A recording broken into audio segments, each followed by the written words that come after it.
Seakan tak pernah puas nimbrung di kasus Nikita Mirzani, Fitri Salhutru terus dukung dan membela Dr. Reza Gladys. Sampai Fitri adu argumen dengan Umar Bente, seorang DPR yang dukung Nikita Mirzani. Lantas seperti apa perang argumen antara Umar Bente dan Fitri Salhutru? Sebelum lanjut, berdosanya kalian kalau belum follow dan like berita terkini.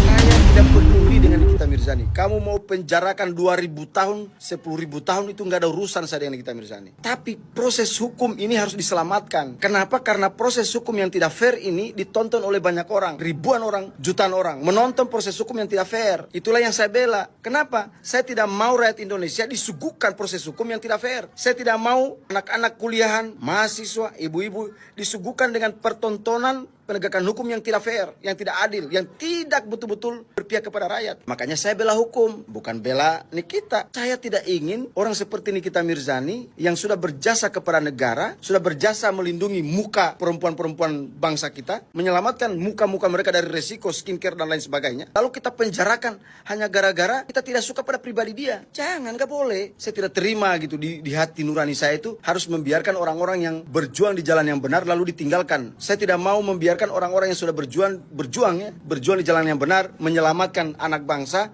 lalu kita biarkan dia sendiri. Nggak bisa. Nanti kita akan kehilangan orang-orang yang mendukung kita kalau kita berbicara kebenaran juga nanti. Saya tidak mau itu. Nah, ketika saya berbicara kebenaran hari ini, saya tidak mau ditinggalkan oleh rakyat. Tapi kalau kita sudah tunjukkan sikap kita yang arogan, kemudian seolah-olah orang bersalah padahal peradilan belum ditetapkan hukumannya berapa, lalu kita kemudian seolah-olah menyalahkan orang itu. Bagian mana menurut Bapak Dewan yang terhormat ini bahwa persidangan antara DRZ dan NM itu tidak fair? Bagian mana penegak hukum ini yang tidak fair menurut Bapak? Bukankah kita seluruh rakyat Indonesia yang menyaksikan jalannya persidangan ini mengikuti dari tahap demi tahap, dari adanya pelaporan hingga bergulir sekarang di Pengadilan Jakarta Selatan.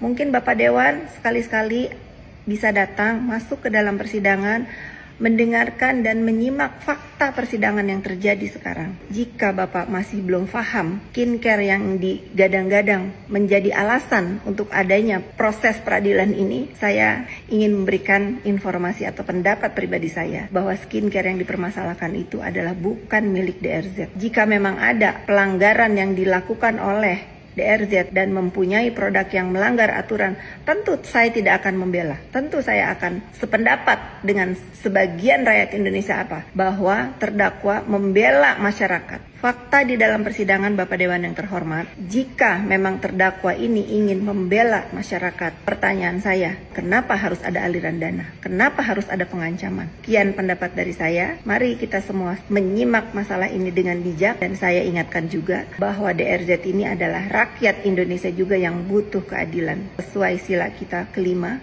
keadilan sosial bagi seluruh rakyat Indonesia.